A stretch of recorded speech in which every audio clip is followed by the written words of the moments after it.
চিত্রনায়িকা নুসরাত ফারিয়ার গ্রেপ্তারের ঘটনায় উদ্বেগ জানিয়ে অভিনেতা ফজলুর রহমান বাবু বলেন, নিজেও বিপদে আছি।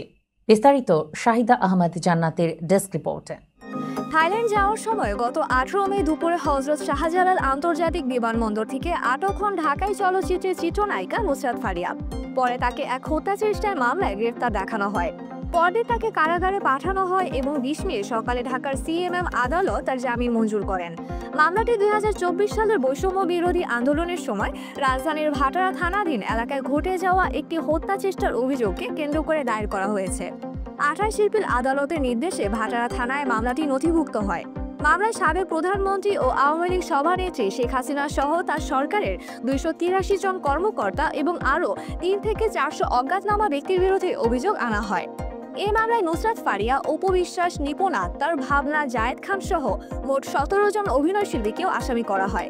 অভিযোগে বলা হয়েছে, আওয়ামী লীগের পক্ষ নিয়ে বৈষম্য বিরোধী আন্দোলনের বিরোধিতা করায় এবং অর্থের যোগানদাতা হিসেবে ভূমিকা রাখায় নুসরাত ফারিয়াকে মামলার অন্তর্ভুক্ত করা হয়েছে। নুসরাত ফারিয়ার গ্রেপ্তারের পর বিষয়টি নিয়ে সামাজিক যোগাযোগ মাধ্যমে ব্যাপক আলোচনা সমালোচনা শুরু হয়। বিশেষ করে মুজিব একটি জাতির রূপকার সিনেমায় তার শেখ হাসিনার চরিত্রে অভিনয়কে ঘিরে বিতর্ক জোরালো হয়। ওই সিনেমায় খন্দকার মোশতাকের চরিত্রে অভিনয় করেছিলেন গুণী অভিনেতা ফজলুর রহমান বাবু।